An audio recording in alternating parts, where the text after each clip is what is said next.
Back off. Nobody. This table's for real people, not street trash. Chad snatched Marcus's reservation paper and ripped it in half. The pieces fluttered to the floor. Tiffany ground her stiletto heel into the fragments, twisting until the ink smeared across the marble. Oops, did I break your little fantasy? She sneered into her phone camera. Maybe try McDonald's next time. Marcus Washington watched the destruction. He was 45 years old, wearing a simple black sweater and worn jeans, nothing that screamed money. Meridian's Friday night crowd turned to stare. Crystal glasses paused mid-sip. Designer purses opened for phones. The couple sprawled across the corner VIP booth like conquering royalty. Floor-to-ceiling windows framed Chicago's skyline behind them. Chad draped his arm possessively over the leather banquette. They owned this moment. He was just entertainment. Marcus stepped forward, his voice steady. I have a confirmed reservation for this table. VIP table 7, 9 p.m. Chad snorted. Dude, we asked the hostess. She said this spot was free. He gestured lazily at Chloe, who appeared beside their booth like a protective shield. I'm terribly sorry, sir, Chloe said, not sounding sorry at all. These guests were seated first. Our policy is very clear. About your policy. Marcus pulled out his phone, showing the reservation email timestamped 2 weeks ago. Confirmation number VIPMW 0847. This shows I booked table 7 specifically. Tiffany held up her phone, live streaming to her followers. The viewer count climbed 1,847, 2,391. Oh my God, you guys. This random guy is trying to steal our table at this fancy place. The drama is unreal. Comments flooded the screen. Security! Some people have zero class. Sir, this is a Wendy's energy. Chad leaned back, spreading his arms wider across the booth. Look, buddy, possession is 9/10 of the law. We're comfortable here. You can wait for another table like everyone else. There is no other VIP table, Marcus said quietly. This is the one I reserved. Chloe stepped closer, blocking Marcus's view of the booth. Sir, I understand your frustration, but these guests have already ordered appetizers. Perhaps I could seat you at table 12? It has a lovely view of the kitchen. The insult landed perfectly. Table 12 was where they seated complaints and walk-ins. Tiffany's followers caught every word. Did she just offer him the reject table? Tiffany whispered loudly into her phone. I'm literally dying. This is better than reality TV. Marcus checked his watch. 8:50, 2 p.m. His reservation time had passed 3 minutes ago. Around the dining room, other guests abandoned their conversations. Phones emerged from Hermes bags and Armani jacket pockets. The Friday night crowd sensed blood in the water. A silver-haired woman at table 3 leaned toward her companion. Some people simply don't understand their place. Her dining partner nodded knowingly. The staff should handle this before it becomes embarrassing. Marcus reached into his jacket pocket, his fingers brushing against cool metal, a black American Express Centurion card. The weight of it was substantial and familiar. Most people would never see one in person. The spending requirement was $350,000 annually just to qualify. He left it hidden. Instead, he pulled out a leather portfolio, soft cognac-colored calfskin, unmarked except for small gold initials, MW. Inside, documents weighted contracts, acquisition papers, board resolutions. Chad noticed the portfolio and laughed. What's that supposed to be? Your lawsuit papers? Good luck suing a place like this, pal. Tiffany zoomed her camera in. He's pulling out some random folder like it's going to change anything. Sir, this isn't Judge Judy. Her viewer count hit 3,847. The comments turned cruel. Imagine being this delusional. Someone call security before this gets weird. Main character syndrome much? Chloe gestured toward the restaurant's entrance. Sir, I think it would be best if I'd like to speak with the general manager. Marcus interrupted. I'll get him, Chloe said, relief evident. Let Robert handle this mess. Chad high-fived Tiffany. Finally, someone with authority to throw this guy out. Marcus's phone buzzed a text from an unknown number. Board meeting tomorrow, 8 a.m. Meridian acquisition complete. Congratulations, Mr. Washington. He silenced the phone. Tiffany's stream exploded with engagement. Viewers shared the link across platforms. The number VIP table drama started trending in Chicago. Someone screen-recorded the stream and posted it to TikTok with the caption, entitled Man Tries to Steal Couple's Restaurant Table. Within minutes, The video had 47,000 views. Chloe returned with Robert Vance, the general manager. He was in his mid-40 seconds, with a sharp suit and the kind of practiced smile that could cut glass. He surveyed the scene, the couple filming from their booth, Marcus standing with his portfolio, and 30-plus diners watching like it was dinner theater. "Good evening," Robert said, his tone already dismissive. "I understand there's some confusion about seating arrangements." Marcus handed him the reservation confirmation. Robert glanced at it for exactly 2 seconds. "Sir, our system shows this table was released due to our no-show policy.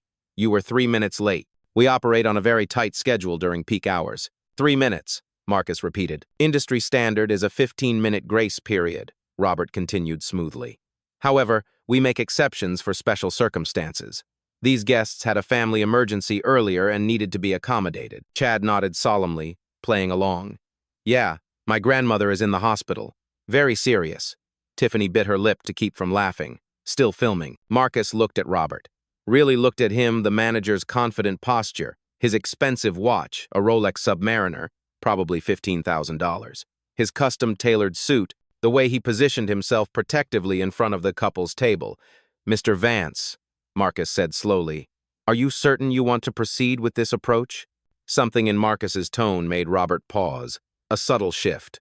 The question held weight beyond its words, but Robert had an audience, paying customers to protect, a viral video to contain. "Sir, I'm going to have to ask you to leave the premises. Security will escort you if necessary." Marcus pulled out his phone again. The lock screen showed 47 missed calls and 23 text messages, all from numbers with area codes spanning 3 time zones: Chicago, New York, Los Angeles. The notifications kept buzzing. "Expecting someone important?" Chad mocked. "Your parole officer?" Tiffany's followers ate it up. Comments flooded faster than she could read them. "Drag him! Security! Security! This is giving me second-hand embarrassment." "Actually," Tiffany said, addressing her camera, "this is kind of sad. Like, imagine being this desperate to sit somewhere you clearly can't afford." She panned the phone toward Marcus. "Sir, you know they check your bank account before they let you order, right?" The nearby tables erupted in barely concealed laughter. A woman in diamonds whispered to her husband, "The audacity of some people." Robert's confidence solidified. The crowd was with him. This was damage control 101. Remove the problem before it affected the restaurant's reputation. "I'm calling security now," he announced loudly enough for the room to hear. Marcus glanced at his watch again. Not a cheap knockoff, but a Patek Philippe Nautilus in platinum, the kind that cost more than most people's cars. The kind that had a 2-year waiting list, even for millionaires. Nobody noticed. Chloe had already disappeared toward the security office. Chad ordered another round of drinks, settling deeper into the booth, like a king claiming his throne. Tiffany's viewer count hit 5,200 and was climbing. Number VIP table scammer. Joined number VIP table drama, trending across social platforms. But Marcus's phone kept buzzing, text after text after text. "Board meeting confirmed tomorrow, 8 a.m. Meridian Chicago acquisition. MW Hospitality legal team standing by. Congratulations on the Meridian Restaurant Group purchase, Mr. Washington. Sir, the Chicago mayor's office called about your restaurant opening event." He silenced each notification without reading them fully. The countdown clock in his mind ticked louder. 2 security guards emerged from the back corridor, big men in black suits, earpieces glinting under the crystal chandeliers. They moved with practiced efficiency, positioning themselves on either side of Marcus like human barriers. "Gentlemen," Robert announced loudly, "we have a guest who's refusing to comply with restaurant policy." The taller guard, name tag reading Miller, stepped closer. "Sir, we're going to need you to come with us." Tiffany's live stream exploded. Viewer count, 7,400 and climbing exponentially. Comments blurred past faster than human eyes could follow. Security called, "This is about to get real. Someone's getting arrested tonight. World star moment incoming." Chad leaned back in the booth, arms spread wide like he owned the entire restaurant. Finally, some action. "I was getting bored." "Don't hurt him too badly," Tiffany called out, phone trained on Marcus. "I need good footage for my highlight reel." The dining room had transformed into an amphitheater. Every conversation stopped. Servers froze mid-pour. Kitchen staff pressed against the service window.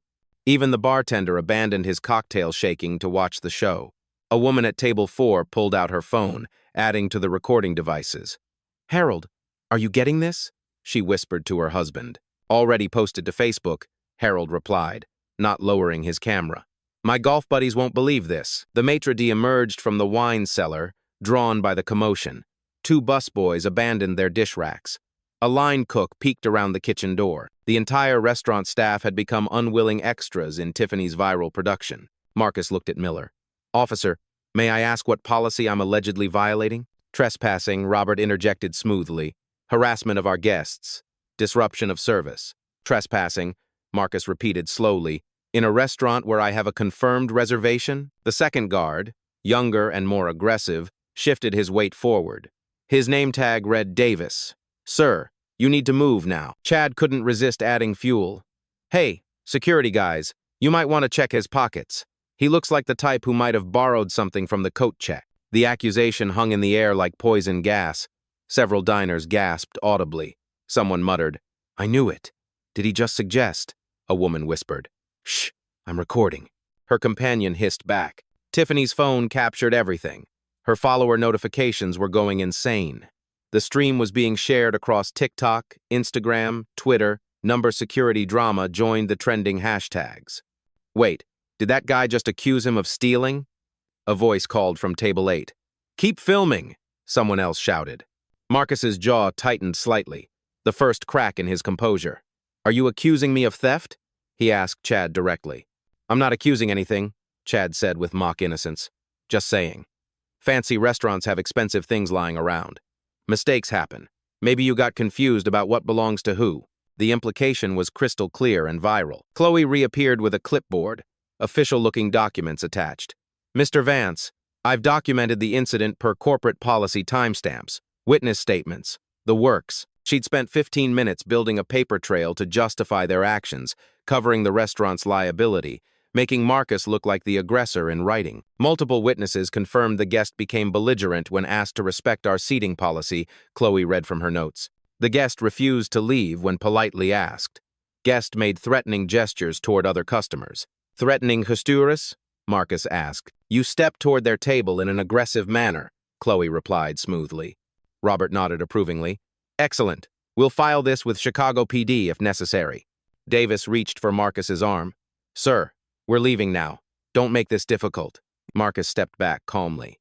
"Before you do that, I'd like to show you something." He opened his leather portfolio. The cognac-colored calfskin caught the light, expensive but understated. Inside, white papers with official letterhead were visible. Chad laughed loudly. "What is that? Your community college diploma? Your food stamps application?" The crowd chuckled. Tiffany zoomed in with her camera. "Oh my God, he's got paperwork," she announced to her 9,200 viewers. "This keeps getting better. Sir, you know this isn't a library, right? Maybe it's his eviction notice," Chad continued, playing to his audience.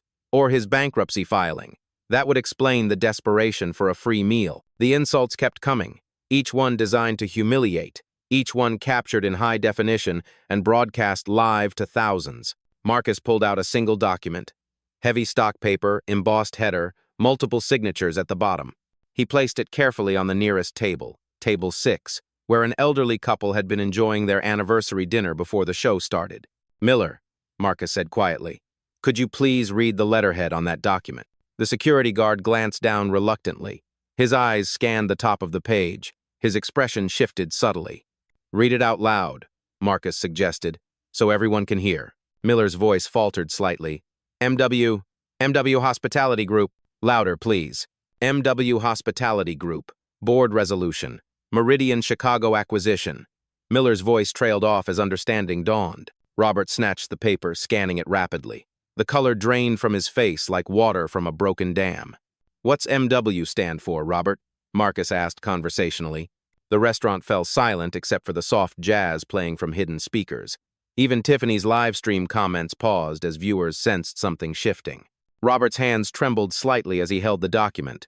The acquisition papers, signed 3 weeks ago. Purchase price, $47 million. New owner, Marcus Washington, majority shareholder of MW Hospitality Group. "Robert," Marcus prompted again. "MW means what, exactly?" Chad grew impatient. "What's the holdup? Throw this loser out already. Tiffany aimed her camera at the document Robert was holding. What's that paper supposed to prove? That he's got a good printer? Anyone can fake documents these days, Chad added dismissively. I could print something like that in 5 minutes. Marcus reached into his portfolio again. This time he pulled out a second document, then a third, then a fourth. Each one official, each one damning. Corporate tax documents showing MW Hospitality Group's annual revenue, $2.3 billion. Stock certificates proving Marcus Washington owned 78% of company shares. A business license listing him as CEO and primary owner. Insurance documents naming him as the policyholder for 847 restaurant locations across North America. Marcus Washington, he said quietly. MW. I believe that clears up any confusion about the letterhead. Miller stepped back involuntarily. Davis lost his aggressive posture entirely. Chloe's clipboard clattered to the floor, but Marcus wasn't finished. This document, he continued, lifting the acquisition papers, shows I purchased Meridian Chicago 3 weeks ago for $47 million cash. He pulled out another paper. This one shows I also acquired the entire Meridian Restaurant Group 23 locations. Total purchase price, $847 million. The numbers hit the room like physical blows. $847 million. Not thousands, not hundreds of thousands. Nearly $1 billion. Tiffany's live stream erupted. Wait, what? Is this real? Oh my God, oh my God, oh my God. Plot twist of the century. Her viewer count hit 14,800 and was climbing. Marcus looked directly at Chad, who was still sprawled across the VIP booth.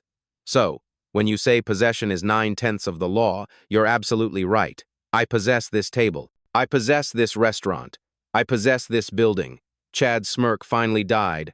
I possess the entire block. The silence stretched like a taut wire, 30 seconds of absolute quiet except for the jazz music, which suddenly seemed absurdly cheerful. Then Marcus delivered the final blow. Which brings us to an interesting question. His voice remained calm, almost conversational. What do you suppose happens when someone tries to steal a table from the person who owns everything they can see? Time, 9:04 p.m. The silence stretched across Meridian like ice cracking under pressure. Every face in the restaurant turned toward Marcus, waiting for his next move. Tiffany's live stream viewer count hit 16,900. The comment section moved too fast to read. Chad shifted uncomfortably in the booth. For the first time tonight, his confidence wavered. Look. Whatever game you're playing with fake papers. Robert, Marcus interrupted quietly, would you please call your corporate office? Ask them who purchased this restaurant 3 weeks ago. Robert's face had gone gray. The acquisition papers in his hands felt suddenly heavy, like evidence at a crime scene. Mr. Washington, we had no idea. No idea about what? Marcus asked. That you were. That you are the owner, Robert finished. The person who signs your paychecks. The one who approved your salary increase last month. Robert's knees nearly buckled. The salary increase. The memo that came from corporate headquarters. The mysterious new owner they'd all heard whispers about but never met. MW Hospitality Group, Marcus Washington. It hit him like a freight train. Miller slowly backed away from Marcus, hands raised apologetically.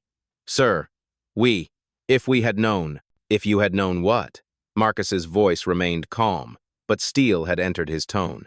If you had known I was wealthy, would you have treated me differently? Is that how service works here? Davis stammered. No, sir.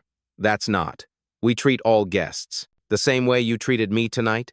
Marcus gestured toward the booth where Chad and Tiffany sat frozen. By assuming I was a criminal? By threatening to arrest me for requesting my own table? Chloe dropped her clipboard entirely. The sound of it hitting the marble echoed through the silent restaurant like a gunshot. Tiffany's phone trembled in her hands. Her live stream had exploded across social media.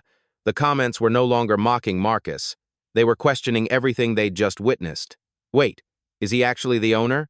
Holy, this just got real. Did we just watch discrimination live? This is about to go viral for all the wrong reasons. Chad finally found his voice. Okay, look, if you really are who you say you are, then this is just a big misunderstanding. Misunderstanding? Marcus pulled out his phone. The missed calls and texts were still flooding in. He scrolled through them deliberately, reading aloud. Congratulations on the Meridian acquisition, Mr. Washington. The board is excited about your vision for Chicago dining. Another text. MW Hospitality legal team standing by for any issues during transition period. Another. Sir, the mayor's office called about scheduling your restaurant opening ceremony. He looked up at Chad. Which part is the misunderstanding? The part where you called me street trash, or the part where you ripped up my reservation for my own table? The color drained from Chad's face like someone had pulled a plug. Marcus continued reading. Financial Times wants to interview you about the $847 million Meridian Restaurant Group acquisition. Scheduling for next week. $847 million. The number hung in the air like a physical presence. Tiffany's viewer count was approaching 20,000. Someone had screen recorded her entire stream and posted it to TikTok with the caption, "Couple accidentally discriminates against billionaire restaurant owner." The TikTok already had 127,000 views and was climbing. Marcus walked slowly toward the VIP booth. Chad and Tiffany pressed themselves against the back of the banquette, as if trying to disappear into the leather. "You asked me what I was going to do," Marcus said quietly. "Call my lawyer? Well, I don't need to. My legal team is MW Hospitality Group's legal team. 17 attorneys on retainer." He pulled out another document from his portfolio. "This is my personal net worth statement, required for the acquisition loan. Would you like me to read the number?" "No," Chad whispered. Marcus read it anyway. $2.7 billion in verified assets. The restaurant was so quiet you could hear the ice melting in abandoned cocktails. "Here's what's going to happen," Marcus continued, his voice never rising above a conversational level. "You're going to stand up. You're going to walk out of my restaurant. And you're never coming back." "Wait," Tiffany said, her live stream still running. "This is all being recorded. We can work this out." "Yes, it is being recorded," Marcus agreed. "By you, on your own social media, broadcasting your discrimination to 20,000 people and counting." He pulled out his own phone and opened it to a contact list. Names scrolled past: Chicago Tribune, CNN, NBC, Chicago, Fox News. "I have contacts at every major news outlet in Chicago. They'll be very interested in this story. Viral video of discrimination at high-end restaurant. It has everything they love. Social media, wealthy defendants, clear evidence." Chad's mouth opened and closed like a fish out of water. "But here's what I'm going to do instead," Marcus said. "I'm going to let your own video speak for itself. No press calls, no interviews. Just your live stream, showing exactly who you are when you think no one important is watching." Tiffany's hand shook as she held her phone. The live stream that was supposed to be entertainment had become evidence that would follow them forever. "Mr. Washington," Robert began desperately. "Please, let me explain." "Robert, you're suspended pending a full investigation. Chloe, you're terminated. Immediately. Security." Marcus looked at Miller and Davis. "You'll both complete bias training within 48 hours or find new employment." He turned back to Chad and Tiffany. "As for you two, you're banned from all 847 megawatts hospitality locations worldwide. Your names and photos will be distributed to every manager by tomorrow morning." Chad's mouth moved soundlessly. Tiffany's live stream viewers were posting screenshots, sharing the moment across every social platform. Their faces were already becoming memes. Marcus reached into his jacket pocket and pulled out his Black American Express Centurion card.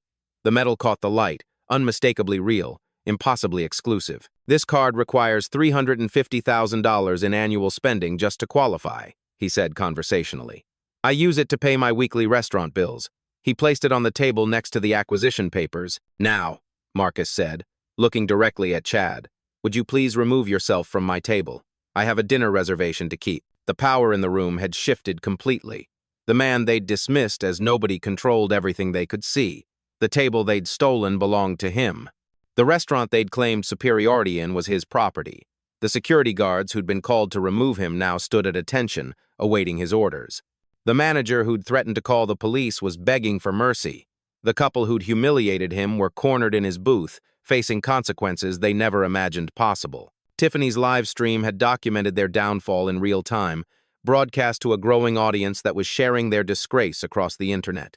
And Marcus Washington stood calmly in the center of it all, having revealed his power not through shouting or threats, but through simple, undeniable proof. The quiet billionaire had spoken, and everyone was listening. Marcus pulled out his phone and speed-dialed a number. The restaurant remained frozen as he waited for an answer. "Sarah, it's Marcus." "Yes, I know it's Friday night. We have a situation at Meridian, Chicago that requires immediate board attention. He put the call on speaker. A woman's professional voice filled the silence. Good evening, Mr. Washington. This is Sarah Evans, MW Hospitality Group's Chief Operating Officer. How can we assist? Every word carried corporate authority. Robert's face went white. Evans was a name he recognized from quarterly reports. His boss's boss. Sarah, I'm standing in Meridian, Chicago, where I've just experienced discrimination from staff and customers. I need you to access our acquisition documents and employee protocols. Accessing now, sir. Our records show you purchased Meridian, Chicago on September 10th for $47 million cash. Full acquisition of the Meridian Restaurant Group completed September 15th for $847 million total. The numbers hit the room like physical blows. Tiffany's live stream erupted with comments. $847 million? This man bought a whole restaurant chain? I can't even afford Chipotle.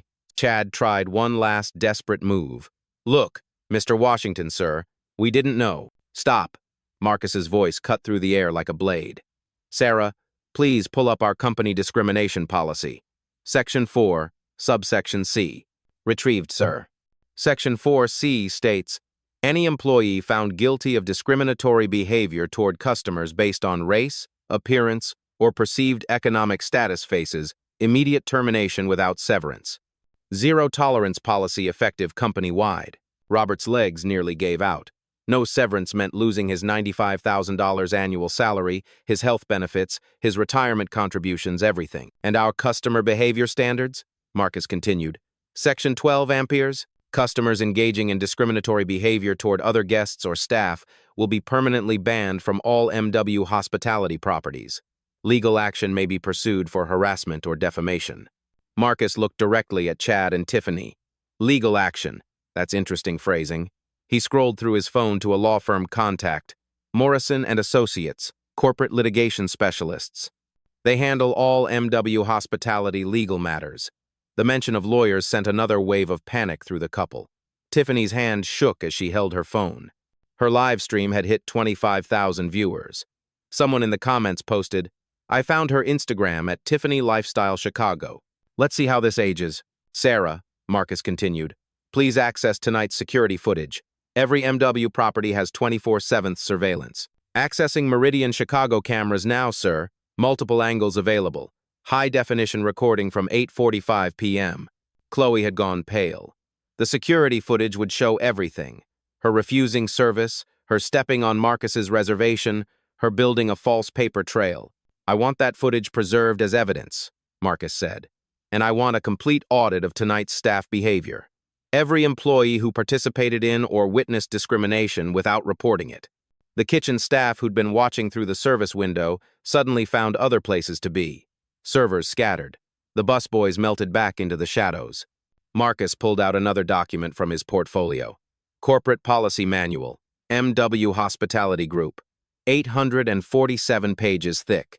Page 247, he read aloud. Employee Code of Conduct. All staff members are required to treat every guest with dignity and respect, regardless of appearance, dress, race, or perceived social status. Failure to comply results in immediate dismissal and potential legal liability. He looked at the remaining restaurant staff. How many of you witnessed what happened tonight and did nothing? Silence. Page 251. Witness Responsibility Clause. Employees who observe discriminatory behavior and fail to report or intervene may be held equally accountable. A server in the corner raised her hand tentatively. Mr. Washington, sir. I wanted to say something, but Chloe is my supervisor. What's your name? Marcus asked. Maria Garcia. Sire. Maria, you're promoted to interim front of house manager. Your first assignment is documenting tonight's incident for HR. Maria's eyes widened. From server to management in one moment of honesty. Marcus's phone buzzed with an incoming text. He glanced at it, then smiled slightly. Ah, the mayor's office. They've seen the live stream. Apparently, when you discriminate against someone on a viral video, it affects the city's reputation, too. He showed the text to the room. Mayor Lightfoot's office requests an immediate meeting Monday, a.m., regarding restaurant industry discrimination protocols. Tiffany's viewer count kept climbing. 28,000. The comments section had turned into a real-time investigation. Found Chad's LinkedIn. He works at Keeler Financial. Tiffany's a lifestyle influencer with 50 Kelvin's followers, screen recording everything for evidence. This is going to destroy their careers. Marcus dialed another number. This is Marcus Washington, MW Hospitality Group. I need you to draft a press release. Title: MW Hospitality Group addresses discrimination incident at Chicago location. He paused, looking around the room. Content: following a documented discrimination incident at our Meridian Chicago location, MW Hospitality Group is implementing enhanced anti-bias training across all 847 properties. Zero-tolerance policies will be strictly enforced. We apologize to our guest who was mistreated and commit to ensuring this never happens again. The PR machine was already moving. Within hours, the story would be controlled, managed, and turned into a positive narrative about corporate responsibility. Sarah, Marcus spoke into his phone again. Connect me with our head of human resources. Connecting now, sir.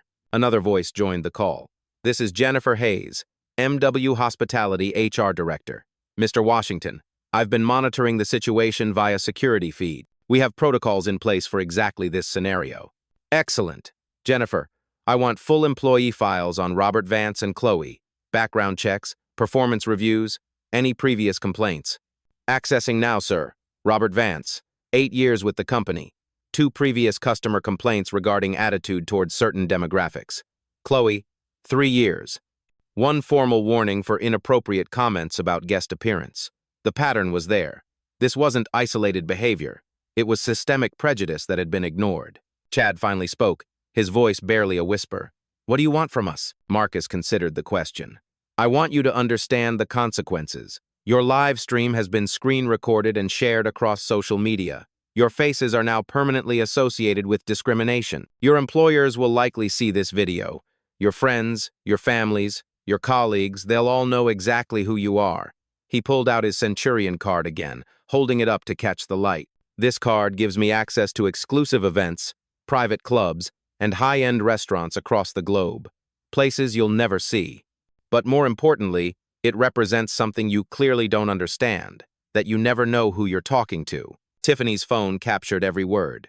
Her own evidence was convicting her. Sarah, Marcus continued, I want a comprehensive report on tonight's incident, full documentation, and I want new protocols implemented immediately. Understood, sir.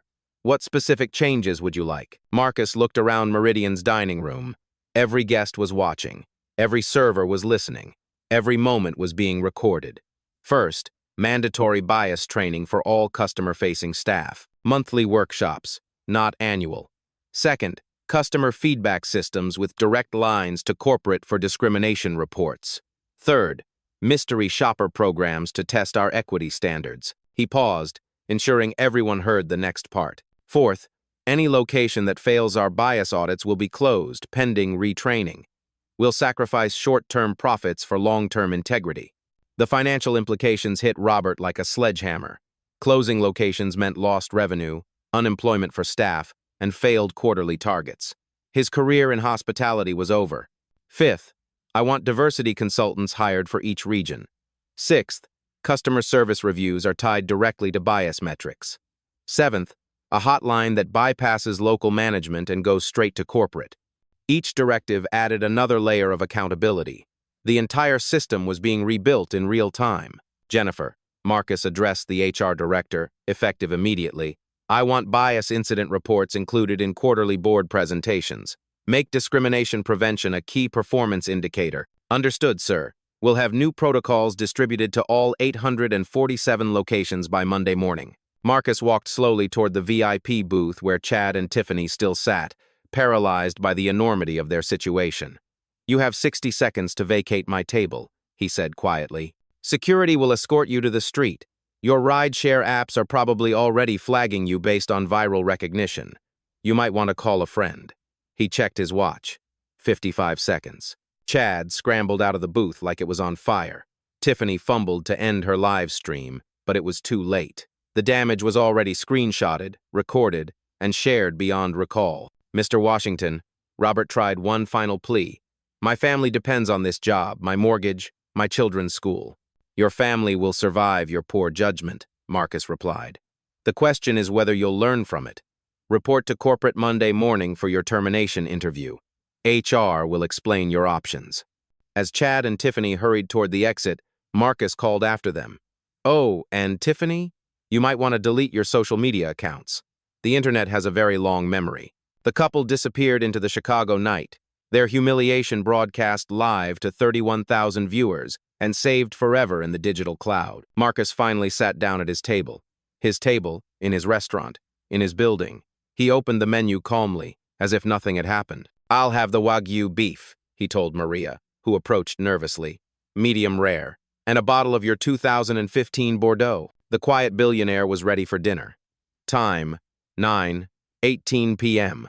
Monday morning, 8:47 a.m., MW Hospitality Group headquarters, downtown Chicago. Robert Vance sat in the sterile conference room, hands trembling as he faced the termination board. Jennifer Hayes, HR director, read from his file with clinical precision. 8 years of employment, 2 previous discrimination complaints. Friday night's incident represents a pattern of behavior inconsistent with company values. Across town, Chloe cleaned out her apartment. The viral video had cost her everything. Job, apartment lease, the landlord saw the footage, even her relationship. Her boyfriend's text was brutal. Can't be with someone who treats people like that. The internet had spoken. Meridian discrimination was trending nationally. But the real changes were happening systematically. Marcus stood in the Meridian Chicago dining room at 9:15 a.m., watching contractors install new equipment, digital feedback stations at every table, QR codes linking directly to corporate discrimination reporting, cameras with advanced audio recording capabilities. Mr. Washington, Maria Garcia approached nervously. 3 days as interim manager had aged her visibly. The new bias training consultant is here. Dr. Aisha Williams entered Harvard Ph.D. in social psychology, a consultant for Fortune 500 companies. Her resume included transforming corporate cultures at Amazon, Apple, and Goldman Sachs. Mr. Washington, I've reviewed Friday's footage. What happened here represents institutional failure, not just individual prejudice. Marcus nodded. Explain. Your staff had no protocols for bias intervention, no training on recognizing discrimination, no safe reporting mechanisms. Chloe and Robert weren't outliers. They were products of a system that never taught them better. She pulled out a tablet showing data analytics. I've surveyed your 847 locations. 63% of managers admit to making appearance-based seating decisions. 47% report witnessing discrimination, but staying silent. The numbers painted a picture Marcus couldn't ignore. Friday night wasn't an anomaly, it was inevitable. What's your recommendation? Complete cultural overhaul, not just training transformation. Within hours, Dr. Williams had teams deployed across MW hospitality properties. Every location would undergo the same intensive reformation. Tuesday, 2:30 p.m. Keeler Financial Services, downtown Chicago. Chad Thompson sat across from his CEO, Patricia Cole. Between them lay printed screenshots from Tiffany's live stream, 47 pages of evidence. Our clients saw this, Patricia said coldly. Fortune, 500 companies, pension funds. They're asking if Keeler Financial employs people who discriminate based on race. Chad's mouth went dry. Patricia, I was having drinks. It was a misunderstanding. A misunderstanding? She slid another document across the table. This is a formal complaint from the Illinois Department of Human Rights. They're investigating whether your public behavior reflects Keeler's internal practices. The complaint had teeth. State investigators would audit Keeler's hiring, promotion, and client service records, looking for patterns of discrimination. We're terminating your employment, effective immediately. Security will escort you out. Chad's $187,000 salary vanished with 8 words. Across town, Tiffany stared at her phone. Her Instagram followers had plummeted from 50,000 to 12,000 inches 4 days. Brands were canceling sponsorship deals. Her lifestyle influencer career was over. But the real consequences were deeper. Her apartment building's management company had sent eviction papers. Creating public disturbances that reflect poorly on property reputation violated her lease agreement. Her parents in Phoenix wouldn't take her calls. Her college sorority sisters had removed her from group chats. The viral video had destroyed not just her career, but her entire social network. Wednesday, 10 a.m., Chicago City Hall. Mayor Lori Lightfoot faced a room full of restaurant industry leaders. The Meridian incident had sparked citywide conversations about discrimination in hospitality. "We're implementing new municipal requirements," she announced. "All restaurants with liquor licenses must complete annual bias training. Random compliance inspections will be conducted. Violations result in license suspension." The policy would affect 2,847 Chicago establishments. Marcus's viral moment had created legislative change. Thursday, 6 p.m., Meridian, Chicago reopening. The restaurant looked identical but felt completely transformed. Dr. Williams had spent 3 days retraining every employee. New protocols were posted visibly. Dignity First policy. Every guest receives identical service, regardless of appearance, dress, race, or perceived status. Discrimination reports go directly to ownership. Witnesses have a duty to intervene. Marcus watched the evening service from table 7, his table. Maria moved confidently as head manager, implementing the new systems. Servers approached every guest with identical energy. Kitchen staff had been trained on respectful customer interaction. The feedback stations buzzed with activity. Guests could rate their experience on bias. Free service with anonymous, direct lines to corporate. A young black couple entered, dressed casually in jeans and sneakers. The host smiled genuinely, checking them in without judgment. They were seated at a prime window table. Marcus smiled. Progress. Friday evening. Exactly 1 week later. Tiffany's viral live stream had been viewed 2.3 million times across platforms. Screen recordings existed on YouTube, TikTok, Twitter, Instagram. Her face was permanently associated with discrimination.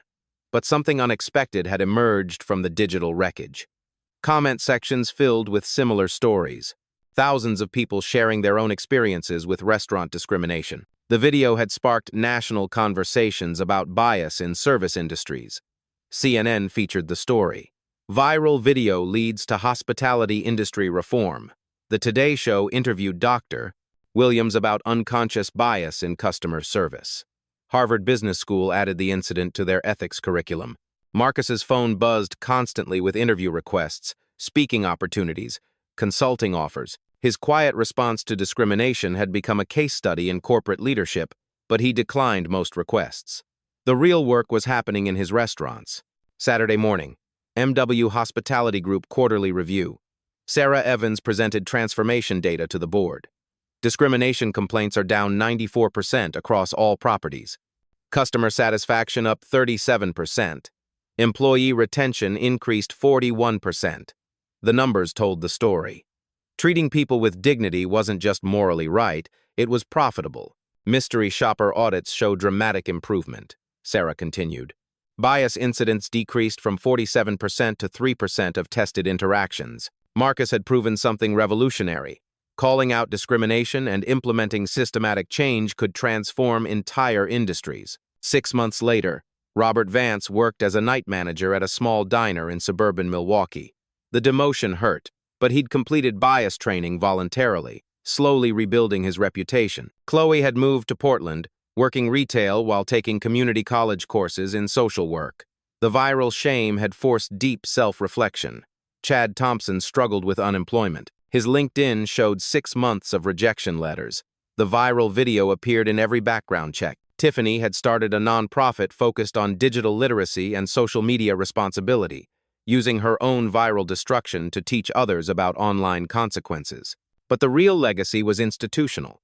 MW Hospitality Group's Dignity First protocol had been adopted by 127 other restaurant chains. State laws requiring bias training passed in Illinois, California, and New York. Dr. Williams had built a consulting empire, transforming corporate cultures nationwide. Marcus Washington remained quiet about his role. No book deals, no speaking tours, just systematic change implemented through economic leverage and moral clarity. The man who'd been called street trash had revolutionized an industry, one viral video at a time. Present day, Meridian, Chicago, Table 7. Marcus finished his weekly dinner, reviewing reports on his tablet. Discrimination complaints across all MW properties, 0 this month. Customer satisfaction scores, all-time highs. Employee morale surveys, unprecedented positivity.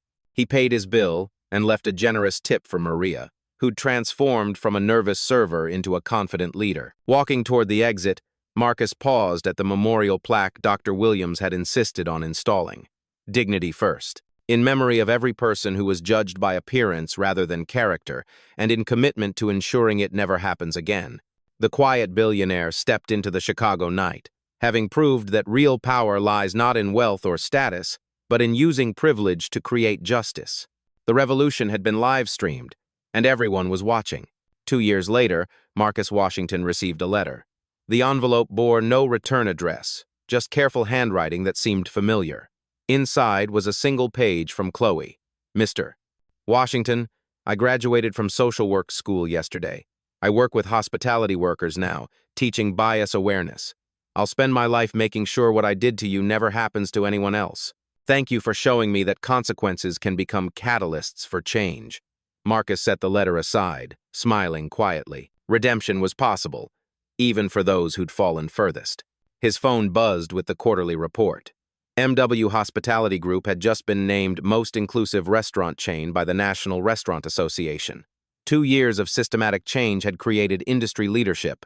But the real victory was simpler. Last week, a homeless veteran had entered Meridian, Chicago, hoping to use the restroom. Instead of being turned away, Maria seated him at table 12, offered him a free meal, and connected him with social services. The man cried, saying it was the first time anyone had treated him with dignity in months. That moment, captured by security cameras but never publicized, represented everything Marcus had fought for. Dignity without conditions, respect without prerequisites. The ripple effects continued expanding. Harvard Business School now taught the Meridian model as required curriculum. Dr. Williams had consulted for hundreds of companies beyond restaurants. The Dignity First protocol existed in hotels, retail stores, banks, and hospitals across America. 3 states had passed Marcus Washington laws requiring bias training in customer service industries. Discrimination complaints in hospitality dropped 73% nationwide. But perhaps most importantly, a generation of young workers had learned that treating everyone with respect wasn't just moral. It was profitable. Marcus thought about that Friday night 2 years ago being called street trash, watching his reservation torn apart, standing surrounded by people who judged him unworthy. He could have walked away, filed lawsuits, used his wealth to destroy their careers more completely.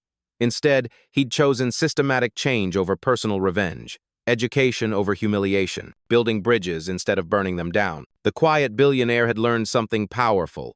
True revolution happens not through anger or violence, but through persistent, principled action through using privilege to lift others up rather than tear opponents down. Tiffany's viral live stream, intended to mock him, had become a teaching tool viewed by millions. Her moment of cruelty had created decades of compassion. Chad's discrimination had sparked laws protecting countless future customers. Chloe's bias had led to her becoming an advocate for respect and dignity. Robert's termination had opened space for Maria's leadership. Even destruction could become construction if channeled correctly. Marcus Washington had proven that sometimes the most powerful response to hate is not hate in return, but the patient work of building a better world. Remember, you never know who you're talking to, but more importantly, it shouldn't matter. Everyone deserves dignity. Every person, every time. Share your story.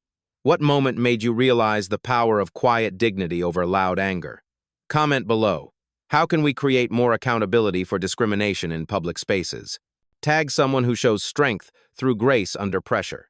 Subscribe to Blacktail Stories for more narratives of resilience, justice, and the transformative power of principled leadership.